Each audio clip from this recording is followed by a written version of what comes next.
Good.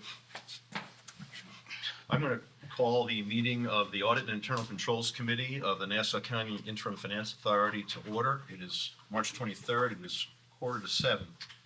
I would note the presence of 3 of the 4 members of the Audit Committee, Mo Meiji, Board Chairman Kessel, and myself, as well as Board Member Esdrin, who is welcome to participate in the committee so that we can limit the questions if we have any in the full meeting. So the full board is present for the committee as well, and that should simplify matters later in the meeting. With that, the first item for business is the approval of the minutes of our meeting on December 18th. Would somebody care to move that? I'll move it. It's been made. Second? Second. All in favor, please say aye. Aye. Chair votes aye as well, and the minutes are approved without change. We have a number of items to consider now around the authority to submit to the directors at the full meeting introductory materials, financial statements, audit reports, and the like, and I will turn this over to Carl, who can walk us through items 2A through F. Sure. Thank you and good evening. I prepared the financial statements for the year ended December 31st, 2025 with the assistance of PKF O'Connor Davies, our outside accountants.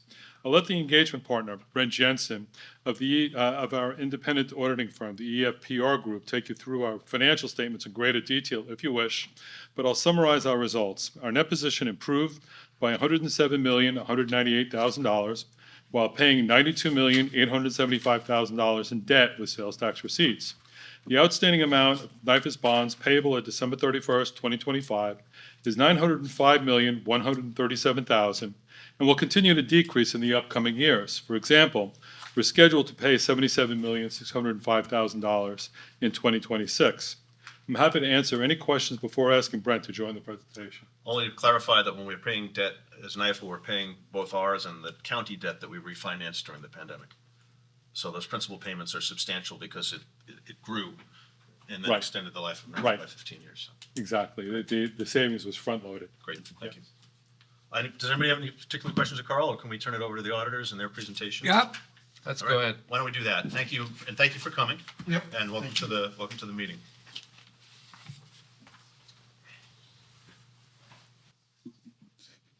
All right, thank you, Carl, for the introduction. I'm Brent Jensen. I'm a partner with EFPR Group, and I'll be the one signing for your audit report.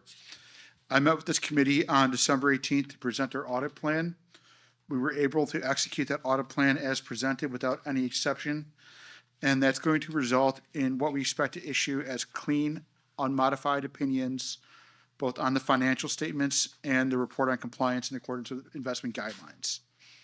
The financial statements were prepared in accordance with generally accepted accounting principles and audited in accordance with generally accepted auditing standards and governmental auditing standards. As part of an audit with governmental auditing standards, we do report on internal control in accordance with government auditing standards. We do not provide an opinion on internal control. However, we do include certain tests of internal control such that if we were to find any evidence of potential material weakness or significant deficiency, they would be reported. No such items were found or reported in this report. Ultimately, there are no findings throughout the entire report. And as Carl mentioned already in terms of the financials, really the major item that had occurred was the repayment of debt that did result in that $107 million gain on the government-wide statement. And that's a combination of really the actual debt principal and the premium that was amortized down that creates that. So there's not a whole lot more to go through in the actual financials unless you have actual questions. On the financials, no, just for the record, the board has received them in advance and had the opportunity to review them, so would have questions if they had any. It's not that we're considering them for the first time this evening. Okay. No, all yours. All right. Is there anything you? Well, I guess, your draft. So we do have a draft report to the board as well. I will run through, and that's the only other item. Sure, please. We expect to issue a draft report, a final report to the board as well. That's really a boilerplate item that goes through a number of required disclosures to this committee and board. And those items are pretty limited in nature. I'm going to go through just a couple of the more significant. Sure. Your significant accounting policies are detailed in the notes to the financial statements. There were no transactions you entered into that lacked what's called authoritative guidance or consensus. Basically means you have the policies in place for the types of transactions you are doing, and those policies are in accordance with generally accepted accounting So principles. nothing had to be applied by analogy Nothing- or some correct. string thread or long exhaustive memos. Right, yes. Everything was provided with significant evidence. The performance of any financial statement does include some amount of accounting estimates to be made. Those estimates are subject to future market factors and other indicators. We reviewed those estimates and found them to be reasonable and well supported. We will be receiving a management representation letter at the close of this audit. We expect to do so in the next day or two and issue the final product upon your approval and the inclusion of that letter. So those are really the major points from that item as well. Does the board have to approve the audit and the financials as you put together? We do, yeah, we have You a do. resolution actually in the package for that. Yes. I have two questions for you. Your letter alludes to it and you alluded to it in your comments, but was there any point during the audit where where because management did not provide you with either an answer or sufficient data that you had to alter or modify your audit procedures? Not at all. Your management team does a great job in providing us everything. Should there be anything, we would go back with an additional question. Even additional questions or additional requests beyond the initial upload was really pretty minimal. And nothing in your experience with management makes you less inclined to take their signatures on a rep letter or required you to modify the representation letter itself? Not at all. Again, evidence is provided for everything that we ask. Not surprised, but I'd like to ask it for the record when we have a meeting. You know, I'm just curious. Do you audit other governmental agencies, and have you found problems with some of their work, or are most of them clean audits? So we do as a firm audit a very, very large number of governments. I think it's more than 800 entities that issue government auditing standards reports, more than 250 municipal governments, really a significant number across the state. And there's a range of opinions given. We've certainly had multiple opinions that do have some amount of exception in them. We've had findings both in single audits as well as in the financial reports or in the government auditing standards internal control report. It's pretty common to have some issue, but there are also a very large number that have no such issue. You're certainly amongst those that have no such issue. We're not a client that requires extensive retention discussions at your firm in terms of. No, you are fees. not. Okay. Is NIFA the best? I knew Don't answer that question. I'm not going to get into that. Any questions else for the? No. No. Any reason for us to have an executive session with you? I do not believe so. As you know, you're always welcome to request such a session either now or at any other time. Sure. And I will tell you, as our firm policy, if we had any issue during the audit, we'd be bringing it to you before tonight. Great. Well, thank you. If there's no further questions for the firm, we have behind us at tab 2 a resolution to give us the committee authority to submit the audit to the directors. Would somebody care to make that I'll motion? move. It's been made. I'll second. It's been made and seconded. All in favor, please say aye. Aye. I say aye as well. That resolution passes, and we will repeat this in summary at the full board meeting when the resolution is considered by the full board. Carl, you want to run us through the items at tab 3, or is that from John? The various other reports. Yes. Yes, as a result of the audit, once it's complete, we are required to file with the Authority and Budget Office our annual report, as well as, certain policies and that are included in the annual report. So with that, and with the acceptance of the financial statements, we're requesting permission to submit the annual report to the Authority Budget Office. And once again, we've had the opportunity to review these in advance and appreciate that. Is there anybody who has I'll any move. questions for Carl? It's been made. Second? I'll second. It's been made and seconded. All in favor, please say aye. Aye. I say aye as well. No? As well? Yep. I guess you made the motion. So that is 3-0. The motion is passed and that resolution is authorized as well. And we have a further resolution at tab 4 regarding the approval of the annual reapproval, actually, of whatever amendments we've made to our investment guidelines. Of which there were none. So the only thing that's changed between last year's investment guidelines and this year's would be the date of readoption of Yes. tonight. Yes. And I guess I should ask a question. Are we are we at all concerned that we have to modify or have the investment policies been modified to consider the kinds of investments that might be problematic, such as in crypto or anything esoteric like that? Or I know we've got limitations that I think Right. require us to be AAA or government grade or. We have limitations. At the balance sheet date, our investments were in all were in approved investments, be they Treasury notes or Fannie Mae, which is another government, considered a GSE. another approved investment by the investment guidelines. Thank And you. we've invested in nothing different since the balance sheet date. So we have one more resolution then at tab 4, which is to authorize that, that commitment to the investment guidelines. Would somebody like to make that motion? So moved. Made and seconded, all in favor? Aye.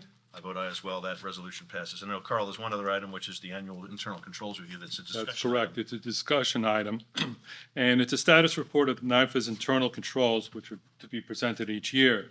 In it, we note the steps taken to support our system of internal controls during the prior year. As a result of the steps we took last year, we at the staff level are satisfied that our system of internal controls is effective in safeguarding assets that pass through our control and in detecting any errors in a timely fashion. I note that we continue updating our policies and procedures as needed in our ongoing effort to improve our internal controls. The purpose of this report is to inform you of the status of our internal controls, and no action is required on your part. Can I answer any questions? I would only observe that this refers to the last year's audit having gone well, and we just know that this year's audit also just finished well, so you could add that to your consideration. And any other questions or comments for Carl? Nope. And there's no action for us to take on that item, other than to move to adjourn if the body would so care to do. So moved. It's been made. All in favor, aye? Aye. I vote aye as well. The committee's adjourned. Mr. Chairman, the meeting is yours. Thank you. Thank Carl, I just want to mention to the board the great work that our staff, in particular Carl, did in getting all this stuff together on an early and timely basis. I've only been here for my second time, I guess, a couple of years. I remember when I talked to John about coming here, he talked to the staff, we all talked about getting some of this stuff done earlier. And from what John tells me, our staff, and particularly Carl, did a tremendous job in pulling all this together and getting it done on a timely basis. So I want to thank you, Carl. I sent you an email, but I wanted to thank you publicly for all the work that you put in. This takes a lot of work. It's an effort. And you did a great job, and I thank the staff, Martha and John and Connell. You all did a terrific, terrific job. I thank you. Thank you. Thank I you all. appreciate that. Here. Okay. Sure. And thank you for coming to the auditors, taking the trip. All right, now we have the regular meeting of NYFA. First of all, I'll take a roll call. Mo Mekchi present. Richard Kessel present. Chris Wright, present. Charo Esdras present. All right, we do have a quorum. I do want to note for the record that Lester Petracca could not be here this evening. He's got some medical issues that he's dealing with, and he wishes he was here, but he sends his regards to everyone. First item is approval of the minutes of the directors' meeting on January 29th, 2026. First of all, do I hear a motion? Made. Chris, seconded? Second. Seconded by Charo. Are there any changes, omissions, corrections to those minutes? Seeing none, all those in favor indicate by saying aye. Aye. Aye. All those opposed? Any abstentions? Okay, that minutes passed. Next is the receipt and acceptance of the audited financial statements and related actions. Mr. Chris? Chairman, I would propose that we consider items 2, 3, and 4 together, since the audit committee just met and every member of the board was present, and that we approve the resolutions to receive the audited financial statements and take related action. In item 2, that we approve the reports that were just approved by the Audit and Internal Controls Committee at item 3, and that we approve the readoption of the investment guidelines at tab 4. So I would move that we approve all 3. And I'll as a second. block. It's been seconded. Any comments? All those in favor indicate by saying aye. Aye. Any opposed? Any abstention? Okay, adoption of amended procurement contract guidelines and the taking of related actions. Mr. Chairman, I'm going to take on items 5, 6, and 7. You want to mention what they are? Yes, the first one is the adoption of the amended procurement contract guidelines and the taking of related actions, as you previously stated. And the second one is readoption of the property disposition contract guidelines and the taking of related actions. And the seventh is the readoption of the NIFA Code of Ethics and the taking of related actions. All three of these items are items that the board needs to review on an annual basis and certify that they want to continue with them or make changes to them. As to the first one, the guidelines were reviewed and approved last year. The staff is recommending that amendments be made, are amended to conform to section 2879 to provide the purchase of goods and services from small business concerns, sellers of goods or technology that are recycled or manufactured or contractors certified as minority or women-owned business enterprises in the amount to exceed $500,000 without formal competitive process. This is an item that we're asking to be added to our guidelines to be in conformance with state law. On item 7, the guidelines have been reviewed annually. The staff is recommending no new changes are recommended for this year and readoption of the guidelines that were adopted last year. As item 8, the same, the staff is recommending no new changes to be recommended. That's item 7. Excuse me, item 8 is, sorry, item 7, yes. Any Okay. questions? Are there any questions for John? No questions. Okay, seeing none, do I have a motion to adopt those 3 resolutions? I'll make the motion. All right, Charo, I'll second it. All those in favor indicate by saying aye. Aye. Aye. All opposed? Any abstentions? Okay, the motion's carried. Next is the approval and selection of EPR Group to provide operational audit services. John, you want to, Connell's going to address that? Okay.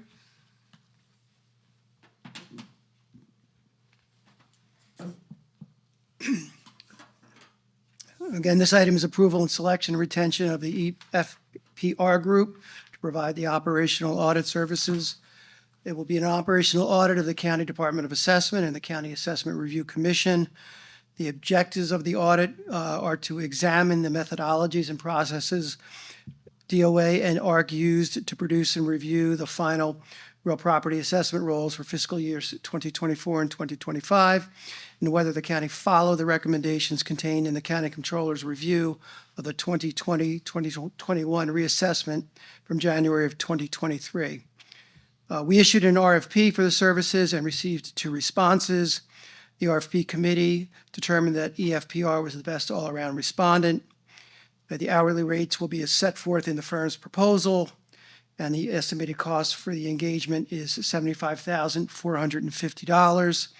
So you're being asked to approve the selection of EFPR and to authorize the executive director or his designees to negotiate and execute an agreement with the firm substantially upon the terms and conditions outlined in the materials. And I would only point out that that's the firm that we just heard from that audits our financials too. Correct. Right. And that's obviously, we're familiar with their quality.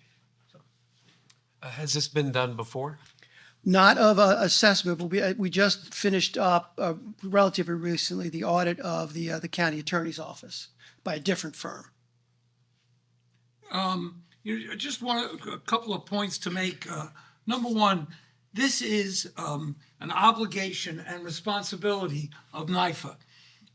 This is not something that we're doing because it's a political decision to do. And you can just imagine, I won't go into it, that I've been contacted by a number of people, top people, who feel that this was a political move. I think that one thing to point out is that it's not. This is our obligation. Frankly, from my perspective, it's something we probably should have done last year, but put it off for political reasons because the county executive was running for re-election. I think it's completely appropriate to do now.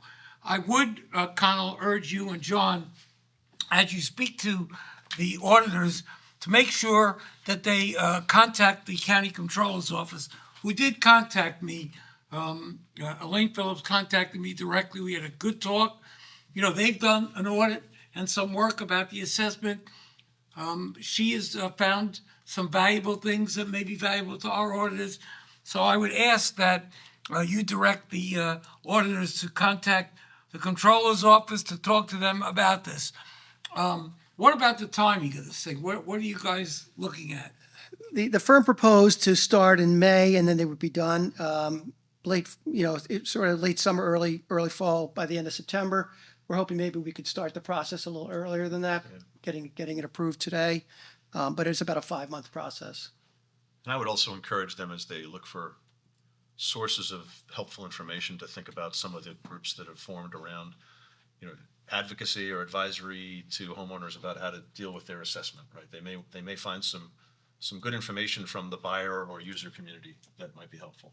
And and the other thing is that maybe you're referring to it a little bit, Chris, is the industry that's grown up around getting people to sign up to lower their assessments has just taken off like crazy. And I use it, and a lot of people use it, and I think that has to be part of this look too. Is there some incentive, to keep the rolls frozen so that these companies make a profit, then they give a good contribution to public officials? I think that's something that they really need to look at and explore. And I appreciate if they did that as well. All right. I will move that we approve their retention. Okay, I'll second it. Any other discussion? All those in favor indicate by saying aye. Aye. Aye. Any opposed? Any abstentions? Okay. Next, we've got several contracts from the Nassau Healthcare Corporation contract. Martha, you're going to handle those? Yes.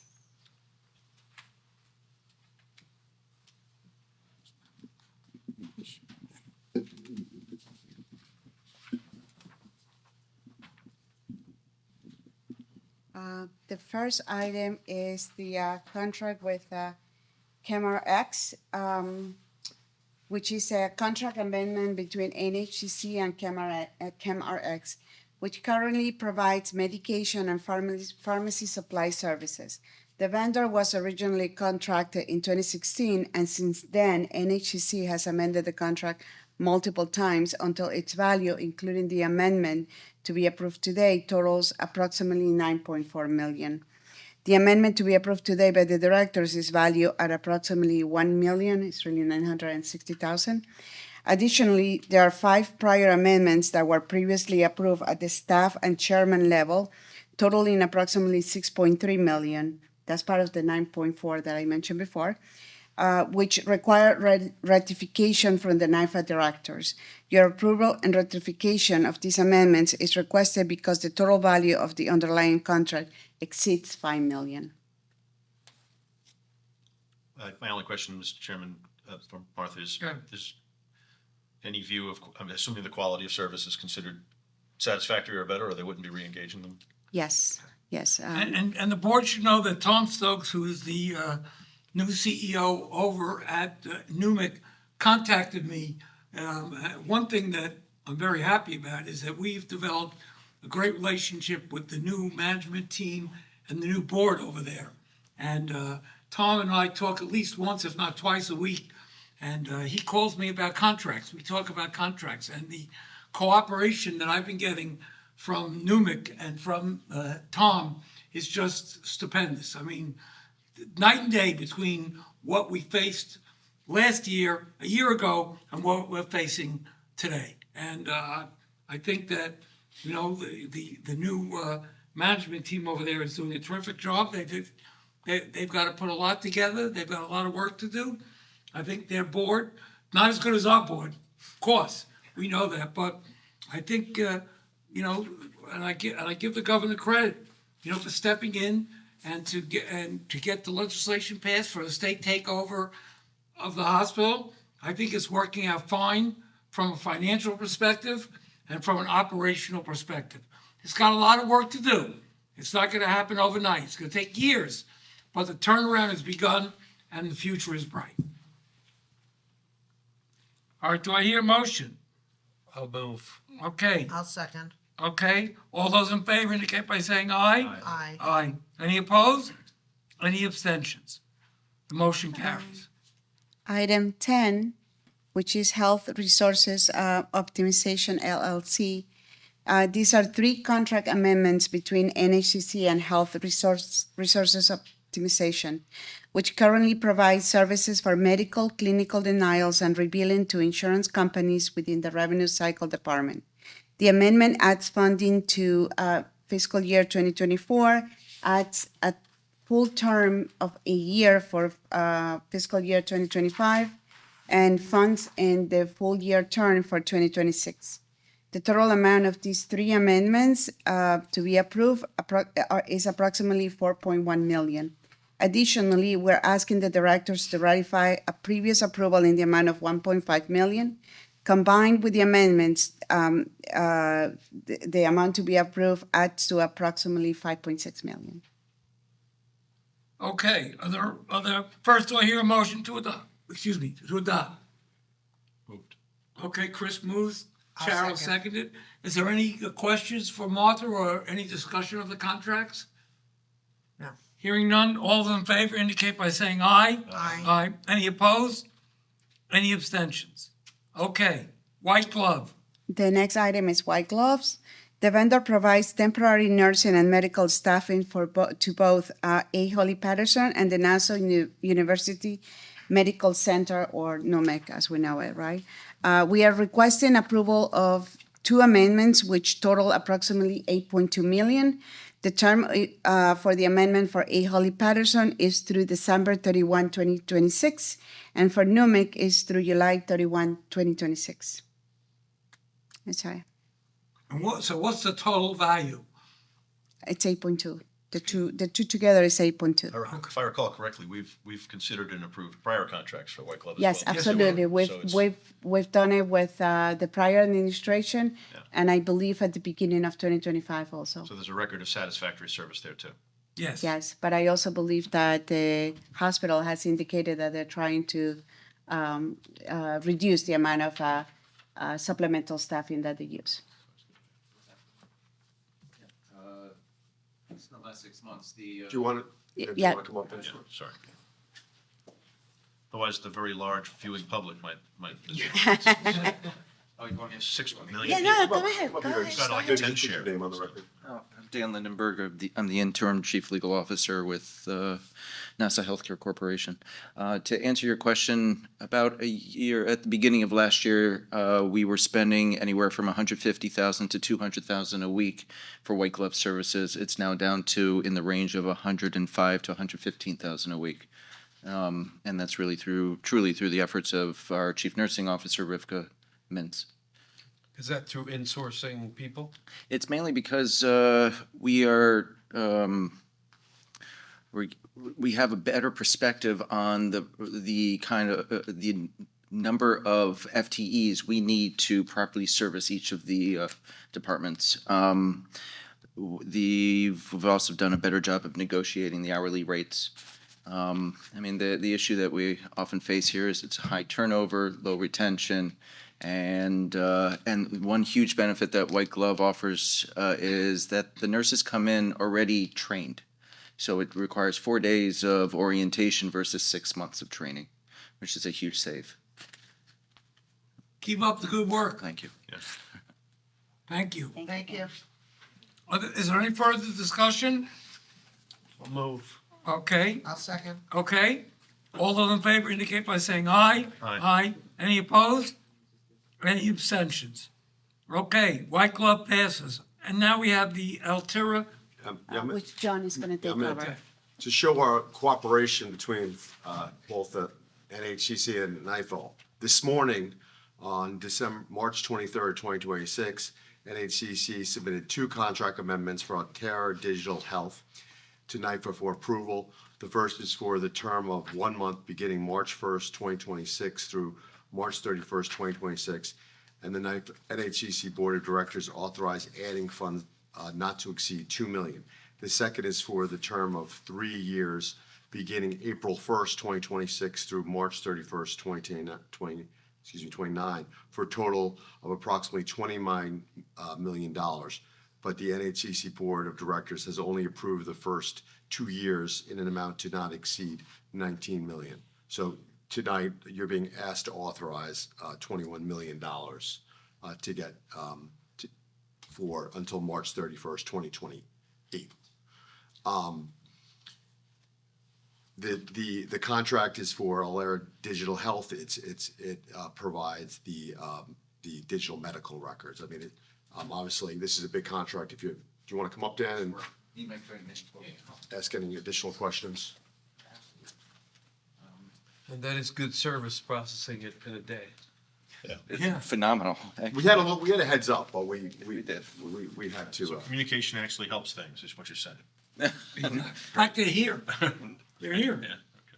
You've met me, I'll let Chris. My name's Chris Balby. I'm the Chief Information Officer at the Medical Center. What was the question? Do you remind me? I mean, I just asked you to come up here and maybe just to explain exactly what services they're providing. And So Altera EMR, sorry to interrupt you. The Altera EMR is the electronic medical record system for the hospital. It handles your emergency medicine system, ambulatory care, and inpatient services, as well as radiology information system, pharmacy, laboratory systems, things like that. So it's the full electronic medical record for the It's hospital. all the medical records of a hospital, which is important. Exactly. And it's all digital, It's all digital, yes. and And I how- understand. Sorry, Okay. how long have they provided the service to the hospital? Since 2020. The last contract was through 20. Well, the last contract was through 2020, but I think they've had a relationship prior to that. They've evolved. So, but back in the day, it was I believe it was Eclipsys that became Allscripts that eventually was acquired by Altera. So it's probably about 17 years, if I'm not mistaken. Got the acquisition chain. And Yep. they're fully compliant with all HIPAA. They are. Obamacare rules. Yes. Okay. Yeah, and I should just mention to the board that I did speak this morning with Tom Stokes, the new CEO, and we got around to talk about this contract. And their board has only approved the first 2 years, but the next meeting that their board has, they plan to put before the board a third year, and if they do that, would then come tonight for our approval. So while this approval is for 2 years, it's hope that the third year will come to us after, but their board has to approve it before our board approves it. So, and again, it's part of the communication process. It's, I've known Tom for maybe 25 years, and the fact that they share this information with us, we're not in the dark. And I think it's very important. In fact, he called me on a weekend, a few weekends ago, about this contract. And I called John about it, and we worked on it very hard with you guys over at the medical center. And I think this is an important contract that should be passed, and I hope your board will adopt the third year, and then it'll come to us. Sounds good. Thank you. Thank you. All right, With that, I'll move to approve. I'll second it. All those in favor? Aye. Aye. Any opposed? Any abstentions? Thank you. Thank you very much. Thanks for coming. All right, now we've got, Svan the next International. one is this VAM International Incorporated. Yes, the vendor was selected through an open competitive bidding process. The vendor provides supplemental staffing services to the Department of Information Technology in the county. The term is 3 years from the execution date with a 2-year optional extension, and is valued at $8 million. Funding includes the 2-year renewal option. The contract will be funded with by the county IT department operating its budget. Okay, does anyone on the board have any questions? So this is for the county, not the hospital now. Right. Correct, this is a Correct. county contract, yes. Okay, do I hear a motion? I'll move. No. I'll second. Okay, second. All those in favor indicate by saying aye. Aye. Aye. Any opposed? Any abstentions? The motion you. carries. Thank you. We have one final contract, and that's with Sullivan and Cromwell. Connell, you going to take a presentation? And then we can comment on it.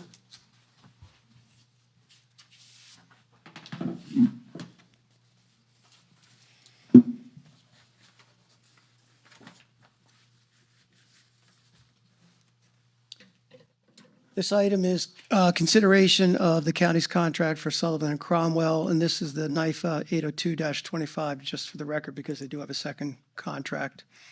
The proposed contract has a term beginning in April of 2025.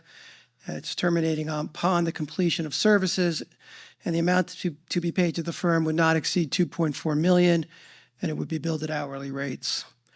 The contract states that the firm would provide services relating to state legislation enacted last May that amended the Nassau Healthcare Corporation's governing statute, including possible litigation challenging the law. NIFA staff are concerned that one or more assignments the firm has performed do not fall within the contract's scope of services and are therefore unauthorized. Staff are also concerned that the county permitted the firm to bill amounts in excess of $50,000 prior to NIFA approval, which is contrary to NIFA's contract approval guidelines and the agreement with the county. Such billings are therefore unauthorized without a waiver or approval from NIFA, which was not granted. Thus, any of these unauthorized expenditures would be inconsistent with the county's financial plan. The NIFA Act provides that NIFA shall, by order, disapprove any contract reviewed by it only upon adoption of a resolution determining that, in its judgment, the performance of such contract would be inconsistent with the financial plan, and upon such order, the county shall not enter into such contract. Regrettably, the county was unable to address NIFA's concerns sufficiently regarding this contract, and then declined to enter into any discussions to resolve the matter. NIFA staff therefore recommend disapproval of the contract due to the county's intention to pay unauthorized expenses on the contract, which would be inconsistent with the financial plan. I'm happy to address any questions you may have about the item. Let me make a couple of comments. First, if we decide to reject the contract, and I support rejecting the contract, it's a very rare occurrence on the part of NIFA. I think we've only rejected a couple of contracts since the control period was adopted. We have made every effort to engage the county in discussing how we may work this out so that everyone's happy. The staff has consistently and regularly contacted the county attorney's office to try to establish discussions and negotiations. And I have personally called top county officials to see if we can work this out. I've offered to sit down and negotiate. I've offered our staff to do so. And all I've gotten, basically, politely, is, let me get back to you, and they never do. I think that at some point, NIFA has to take a stand. And, one of the problems that I have with this is that, when Sullivan and Cromwell was hired, there was a very clear statement by the county that they were going to sue the state over the legislation that was adopted by the legislature in May, went into effect June 1st of last year, over the Nassau Healthcare Corporation. And despite threats and pronouncements, public pronouncements, they never did that. And by the way, I'm fine with that. I think the suit is a complete waste of money, and it goes against the will of the governor and the legislature. Having said that, from my perspective, one of the main tasks that this law firm was hired to do, they never did. That's sue the state and sue the governor over the legislation. It's now almost the end of March of the following year. The statute has taken effect. The new board has been put in place. Management team has been put in place. And to me, they didn't do their job. There are other reasons, as Connell outlined in the report, including going over the scope of services in the contract, the fact that they didn't get a waiver from NIFA, and the fact that they have consistently refused to answer questions that have been submitted by NIFA, questions of which are just ordinary questions. Based on that, I'm recommending to the board, and I know our staff recommends that they support the staff recommendation and reject the Sullivan and Cromwell contract. Mr. Chairman, it seems that doing so would probably be a good way for them to encourage them to maybe get back to us. And, you know, as I've said, I've never, you know, I'm not an unreasonable person. And if the county comes in tomorrow and says, let's talk, we'll talk. We'd love to work this out. But we have a role to play. And under a control period, our role is to approve or disapprove contracts over $50,000. This is a contract that obviously, when we are going to reject the contract, it has to come before the board. But, and I think, Chris, you're right. If the county decides to come to us and talk, we're perfectly willing to do so. But absent that, I think we should reject this contract. Are you able to say, Connell, how much they have incurred without contractual approval? Do we have any sense of It's, what's been spent? I think as of February, mid-February is about $589,000. So 10 times or more of the amount for which they would have been. And just to be clear, the reason why we don't have an updated number is because they haven't been cooperating with NIFA. So that's at least 10 times as much. So I think I would echo some of these comments and encourage the county to respond to the staff's concerns. But with that, I'd move to reject the contract at I'll this second meeting that. today. Okay, is there any further discussion? No questions. Okay, all those in favor indicate, by rejecting the contract, indicate by saying aye. Aye. Aye, any opposed? Any abstentions? The motion carries. Is there any further business, John, that we have? No, Mr. Chairman. All right, just to indicate to the board that we will probably meet again, if not in April, in May. I'll be in touch with you. The other thing is, you know, we have been operating for a number of months without a full board. We only have 5 members. And, you know, a challenge, and I've said this at prior meetings, to get a quorum together is very difficult. And so, number one, I want to thank those members who came tonight. I appreciate your efforts. Some people had to change their plans, their schedules, and I thank you very much. The other thing is that I have been in touch with the secretary to the governor and the appointments office, and they are working on some of the vacancies. It's a slow process. Actually, it's a very slow process, but we're on top of it, and I'm hopeful that our next meeting we'll have at least one of those vacancies filled, and we'll see what happens. With that, I'll take a motion to adjourn. Thank you, Mr. Chairman. I'll move to adjourn. Second that. All those in favor? Aye. Aye. Any opposed? We are adjourned. Thank you. Thank you.